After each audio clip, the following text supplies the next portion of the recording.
What's the easiest choice you can make? Window instead of middle seat? Picking a vendor who sends a great gift basket? Outsourcing business tasks you hate? What about selling with Shopify? Whether you're selling a little or a lot, Shopify helps you do your thing, however you cha-ching. Shopify is the global commerce platform that helps you sell at every stage of your business. From the launch your online shop stage to the first real-life store stage, all the way to the did we just hit a million orders stage. Shopify's there to help you grow. Whether you're selling scented soap or offering outdoor outfits, Shopify helps you sell. Wherever and whatever you're selling, Shopify's got you covered. Sign up for a $1 per month trial period at shopify.com/try. Go to shopify.com/try now to grow your business, no matter what stage you're in. Shopify.com/try. You're listening to the Archaeology Podcast Network. You have my sword. And you have my bow. And my trowel. Hello, and you're listening to episode 6 of And My Trowel, where we look at the fantastic side of archaeology and the archaeological side of fantasy. I'm Ash. And I'm Tilly. Today, we'll be looking at Ents, the tree-like folk featured in the lore of Tolkien's Middle-earth. But before we go over our compendium of beasts and learn all about things Ents, I want to introduce you to a fellow traveller here with us on our own side quest, Genoveva Dimova, archaeobotanist and scribe. How are you today, Jen? I'm very well. Hi, Jen. Hello. I feel like a little fangirl. Hi, Jen. Fangirl. Woo. So, what's your specialism, Jen? My specialism is archaeobotany, and I'm also currently training in dendrochronology. So it has been quite fortuitous to meet you then? It's great luck, yes. I'm just curious, sorry. So with archaeobotany, did you do... So my knowledge of archaeobotany from my colleagues at uni was people looking at pollen a lot. Is that something that you did, or was it a different side of archaeobotany? It's a different side. I mostly do macroplant material, so I look at seeds, cereal grains, that sort of thing. I don't quite do the micro things like the pollen. Okay. I have to say, it always looked very... I don't want to say tedious, but it did look kind of tedious because they'd literally just be looking at these tiny little things and they'd have to be picking them out with tweezers. And I mean, I look at tiny little things, but still I was always like, oh. Yeah, it does involve a lot of tweezers. I've seen Jen over hazelnut shells or something. I think it was just picking things out with tweezers before. How you doing? Yeah, I'm okay. Just keep going. Okay. Cool. That's the boring part. But then once you start looking at the assemblage you have, and once you start finding exciting things, it can get very exciting. So you have to look what's at the most exciting thing that you found then? The most exciting thing, I can tell you immediately, because it's a project I'm currently working on. So we have 5 corpolites, which for the non-archaeologists, it's mineralized shed.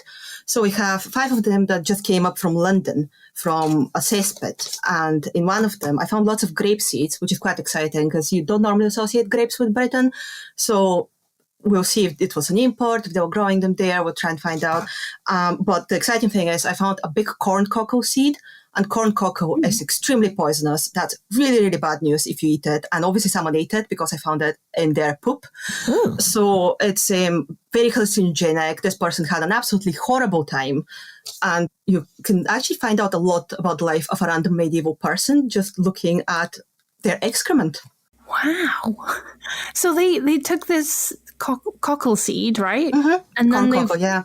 Corn cockle, and they've started to hallucinate and then die. Yeah, there are all sorts of mad stories from medieval scribes about there's one, he went to a village somewhere in England, I think, and he found the whole village, they were gathered on the village square, and half the village was running around in circles, barking like dogs, and the other half of the village was standing, pretending to be drowning in the middle of the square, and they think that what happened was they got corn cockle poisoning. And it's very insidious because it's a contaminant of cereal grain, and it's the same size as cereal grain, so you can very easily miss it and just end up eating it. I guess from the sounds of it, it's not then nice hallucinations. No. Happy hallucinations. Bad hallucinations. I wonder what you hallucinate. That people are pretending to drown. Dogs and stuff.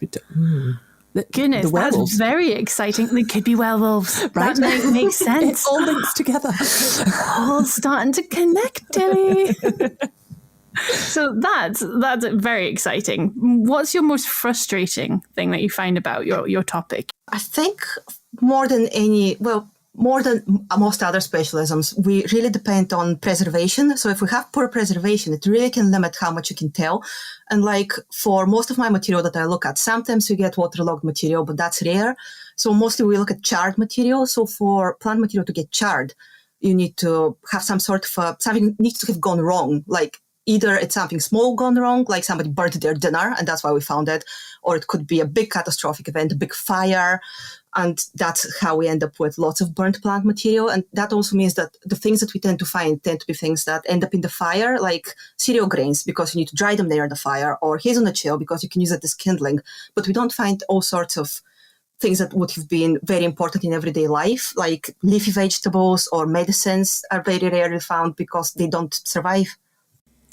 And when it's in the fire, does that also, I mean, depending on the kind of fire, would that affect how well you could identify it as well?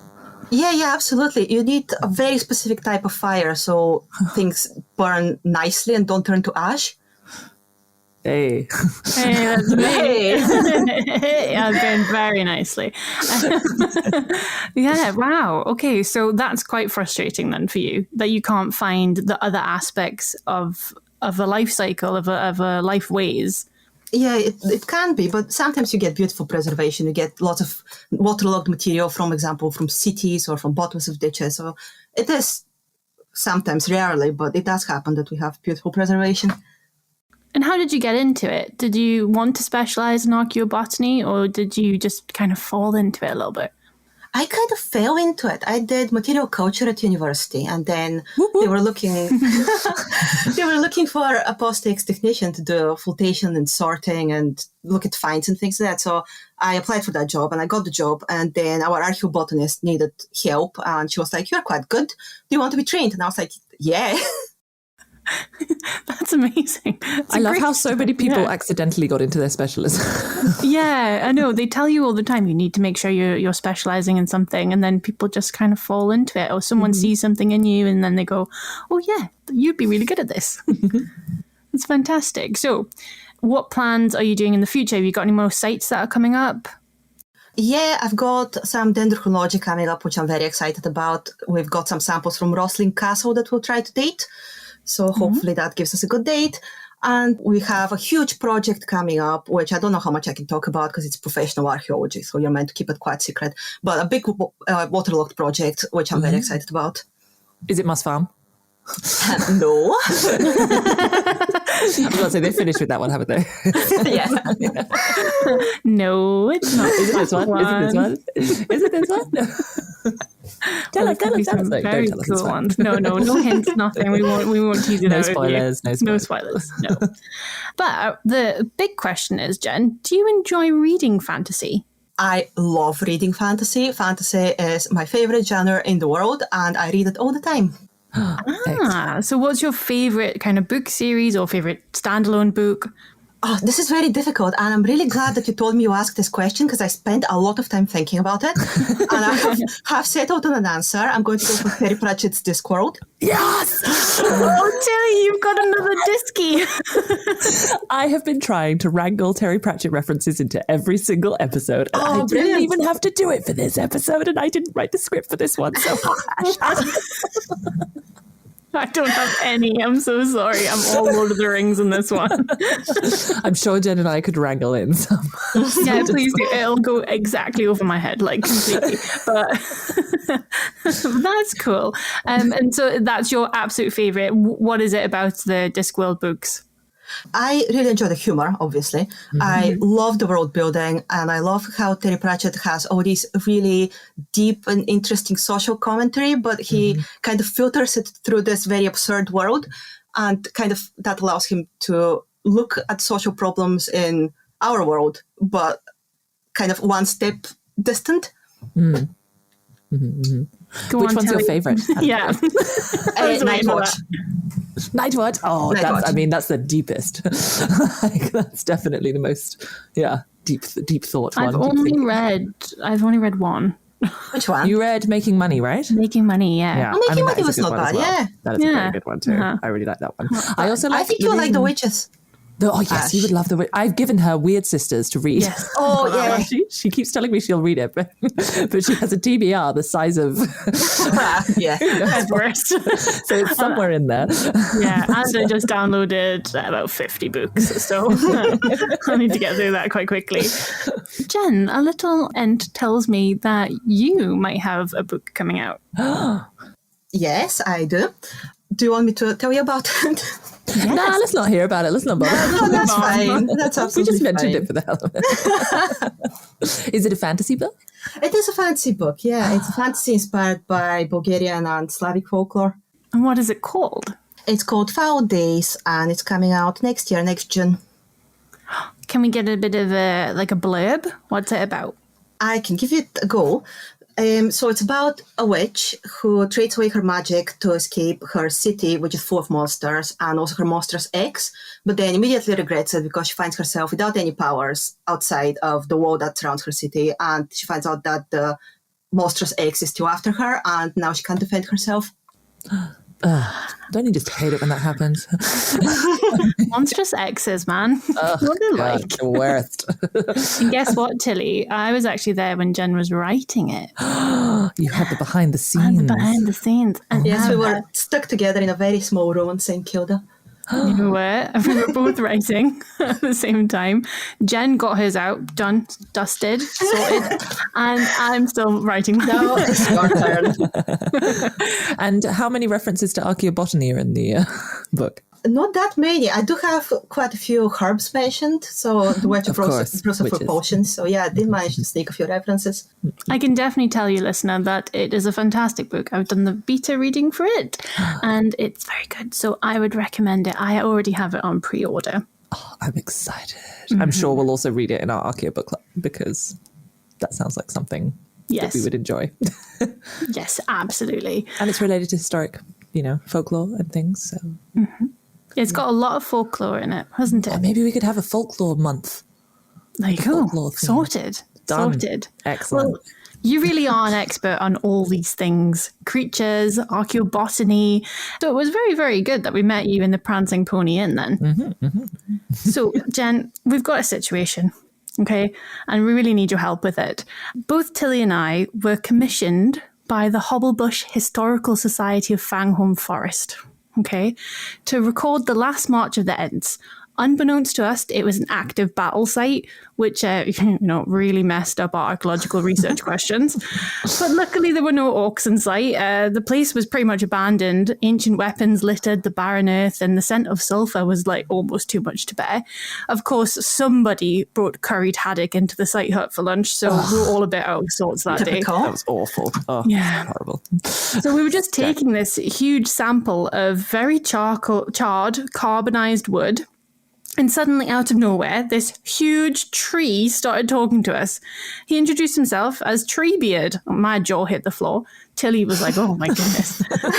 And he asked us to refrain from sampling his leg. Turns out, Treebeard lost a bit of his trunk through the battle, and we had kind of already packed it away. We explained this all to him and what had happened. He completely understood and he gave us consent to be sampled. But now we have this job to do, and it's important to the future archaeological record, but we're really stuck. So the Hoggle-Bush Historical Society wants us to date and identify not only the fallen Ents, but the living ones too. How do we go about this, do you think? I do have a few ideas. Oh, I'm excited to hear it.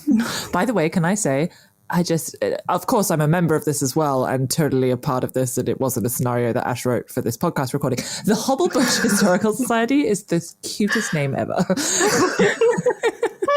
The HH, was it the HHSFF is a brilliant historical society that's completely canon. I don't know, it's in the notes if you ever look at it. So Tolkien totally approved of it. I believe it was in some quote, right, from Aragorn to Gandalf. It was like, yes, Fanghorn Forest, nothing moves in theirs apart from the occasional administrator from the Hoggle-Bush Historical Society. Yes, sending you emails every now and then, updating you on all the lectures that they're having in the Fanghorn newsletter. Yeah. Oh, now I want to make this a real thing. We can. Maybe we can. It's canon now. This is our newsletter. Okay, listeners, we have a new podcast newsletter, and it's called the Hoggle-Bush Historical Society. Exactly. Anyway, sorry, I just had to chime in and say that because I really appreciated your creativity on that one. Thank you very much. But you know what? I'm quite hungry, so I think we need to go and get a second breakfast, maybe even thirds. And I want another pint, definitely, and maybe a pie. Oh, I mean, that sounds good. My stomach's been rumbling. Yeah. So, Tilly, go on. It's your time to buy. You go up to the bar, get it, and me and Jen will sit here, discuss a little bit. We'll get settled, and then we'll be right back. Oh, I needed that pint. Really filled my health bar back up. Now let's dive into Ents. What are they? Who are they? And where do they come from? As always, there will be spoilers for Tolkien's books, but if you haven't read or seen any Lord of the Rings media, then where have you been since 1956? Saying that, let's give you a quick overview of what and who Ents are. Oh, excellent. Yes. Brilliant. Do you know who Ents are, Tilly? Do you know what they are? Well, see, I was about to say tree, but they are no tree. This I know. Exactly. But and they were called the shepherds of the forest or something, I seem to remember. But actually, that's sort of as much as I know, really, when it comes to the kind of folklore side of it. Yeah. Jen, do you know much about Ents? Well, I kind of have to because it's my speciality. So, yes, I know all about Ents. True. Fantastic. Well, if the listener doesn't know about Ents, Ents are also known as Onodrim. They are a race of Middle-earth who were created by Yavanna as shepherds of the trees and forests. So you're right, Tilly, they were. Yes. To protect them against orcs and other enemies, Ents are tree-like creatures who over millennia have become more like the trees that they herded. So their sizes, their colorings differ, but usually each Ent represents a species of tree that they look after. They were also, oddly enough, taught to speak by the elves. Interesting. Yeah, interesting, right? Mm-hmm. So what does an Ent kind of look like? We've got a couple of passages that I could read to you from the Two Towers where Treebeard pops up. Often it's Pippin talking or recalling, but basically they look like they said they found they were looking at the most extraordinary face. It belonged to a large man-like, almost troll-like figure, at least 14 foot high, very sturdy, with a tall head and hardly any neck. The arms were not wrinkled, but it covered in a brown, smooth skin. The large feet had several toes on each. The lower part of the long face was covered by a sweeping grey beard, bushy, almost twiggy at the roots, thin, mossy at the ends. But the moment the hobbits noted nothing but the eyes. They were deep eyes, now surveying them, slow and solemn, but penetrating. They were brown, shot with green light. Pippin actually recalls that he felt that there was once an enormous well behind them, filling up with ages of memory, long, slow, steady thinking, but their surface was sparkling with the present, like sun shimmering in the outer leaves of a vast tree, or on the ripples of a very deep lake. Oh, so it's making me want to read Lord of the Rings again. I know, I'm just such a good reader. You are. That's very good. But no, yeah, so that's what they look like. And it makes you think of ancientness, doesn't it? They're very old, they're very wise, and they know a lot. They've seen a lot. The word Ent actually kind of comes from Anglo-Saxon word meaning enter, which means giant. So that makes sense, doesn't it? Because they're very tall, they're tree-like, huge. And often Ents or tree folk are found in other types of media. Tolkien kind of, set the standard for them, but they're found in things like Dragon Age, Harry Potter, Star Wars, Chronicles of Narnia, Wheel of Time, even Marvel's Guardians of the Galaxy. Groot, he's a tree folk. I am Groot. Yeah. I am Groot. Or even World of Warcraft as well.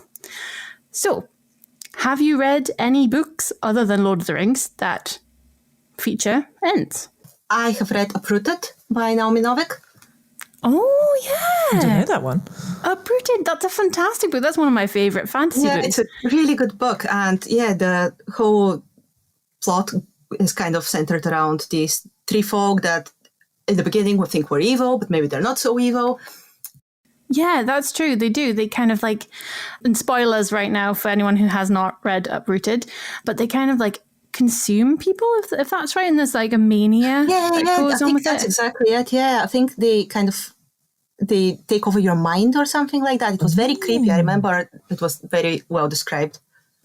Yeah, I've got images of them running away from them as they're like encroaching on their town and stuff and fighting, and there's a dragon guy and stuff. It's all very good, actually. Yeah, I didn't even think of that one. Wow. Isn't that's a good one. Some other like horror book that basically the Little Shop of Horrors was based on with the Triffids? The Triffids? Oh yeah, I've read that one. What's his face? Winter? Is that Asimov? No. I have no idea, I must say. I suggested it because I was just thinking, Phoebe Seymour, but like when you were talking about Phoebe. but it's the Triffids, right? It's the book that it's based off. I haven't read it, but it's very good. Yeah. What do the Triffids do? What do? They eat people? I read it as a teenager, which was a few years ago now. So I think I just have a very, very vivid recollection of one of the first scenes was this guy goes into his garden and that weird plant has turned up. And it wasn't a tree. It was like described as a sort of a weird, I don't know, almost, what is it called? Fly eater plant? Yeah, Venus flytrap. Creepy. Yeah, that one. Mm-hmm. So he's like a plant person. Yeah, I don't think they're people. I think they're like aliens who come and try to control people's minds, but they're plants. Yeah, there seems to be a thing where the trees control people, isn't there? I wonder if there's something going on there, but that doesn't seem to be in Lord of the Rings, really, does it?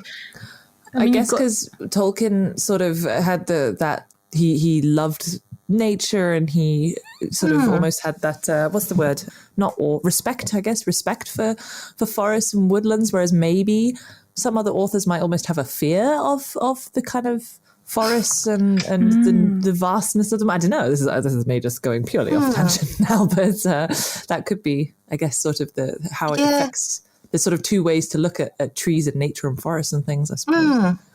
I think it's really interesting, because I think in Tolkien's description, they're pretty much just nice and good. And in a lot of other media, I can think of the trees were kind of threatening, not always evil, but at least there is something scary about them.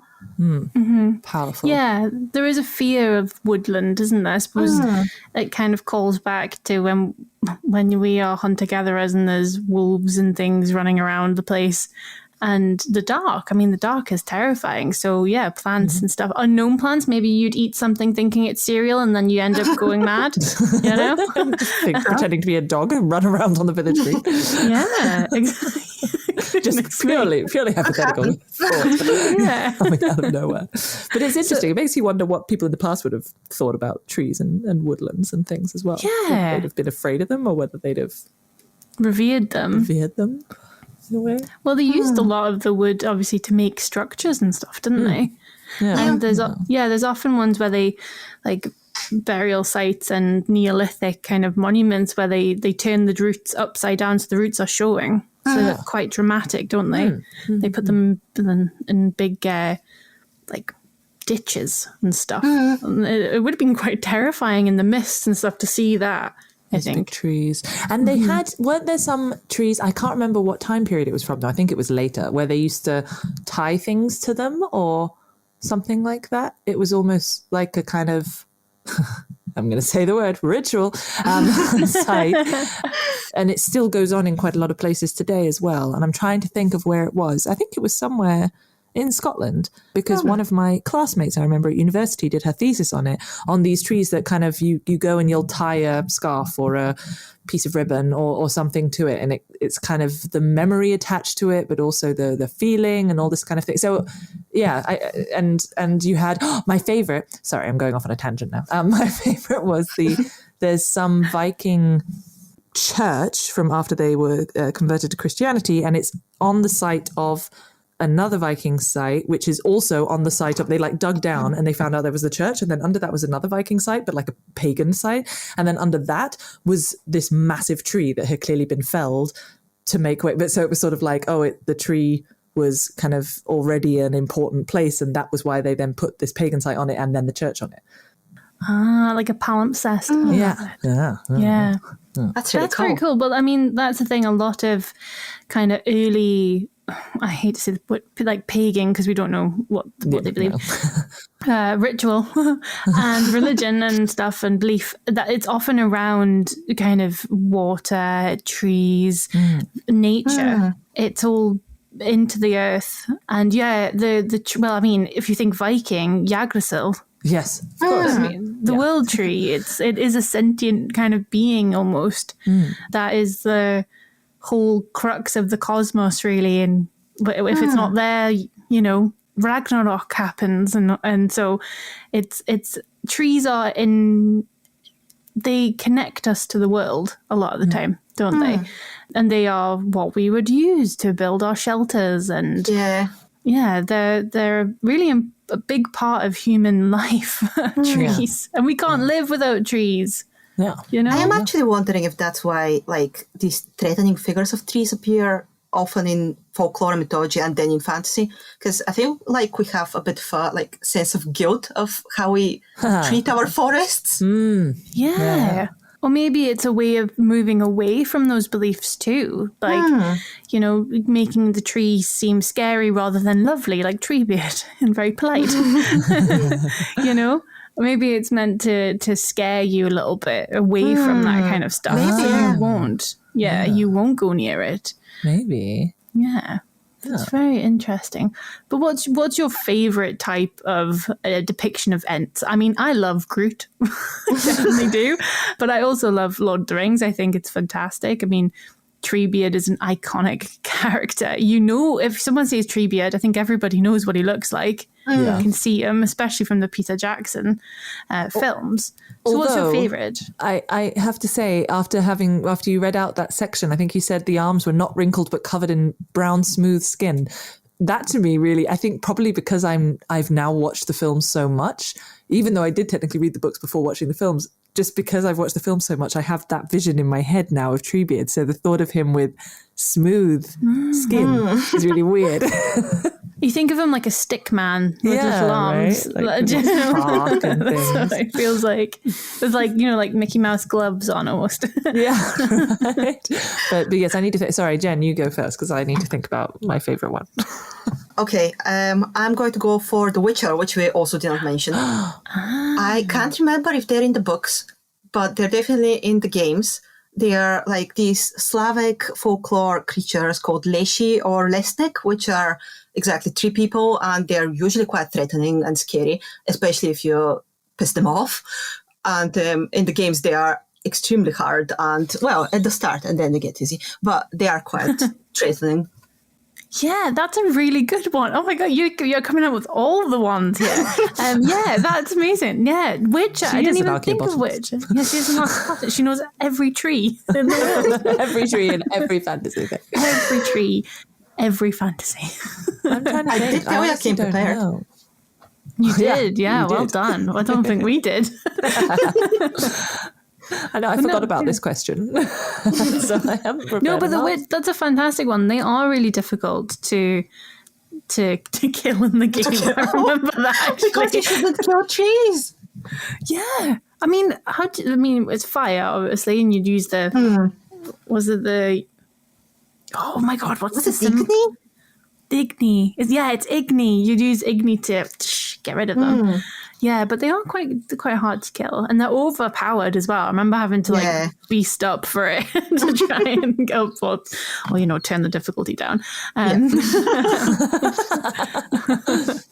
But do you think? Oh, sorry, carry on. No, Tilly. I'm just trying to remember. It's not a depiction of a tree, but it's sort of. Did you ever read the Tamora Pierce ones about? I can't remember now what the series was called. It wasn't the one with Alana, the female knight. It was like 4 teenagers, and they basically each had a certain power over a particular element. So one of them controlled water, one of them controlled like fire, and one of them had a affinity with plants, so he could control plants. and things. And that was quite cool. But I guess that's a bit different to plants being in control cool, themselves. Though. I love plant magic in books. Tomorrow, it's one of the Tomorrow PS ones. I can find it and we will put it in the show notes. So, yeah, please do. Yeah. But can you feel that? Oh, it's gotten like so cold in here and weirdly dark. Is that? Do you think that's one of the Nazgul again? Because you'd think they'd stop hanging around here since Sauron, but oh no, we better hurry. Jen, Tilly, get behind the bar. Okay. So we need to cut this episode short, but don't worry, we'll continue the next episode with part 2. In the meantime, if there's any suggestions that people have for an episode, such as an archaeological concept that they want to explain through fantasy, or something from fantasy they want to see from an archaeological viewpoint, get in touch. You can contact us via email or social media. All the contact info can be found in the show notes. Ooh, there's mead back here.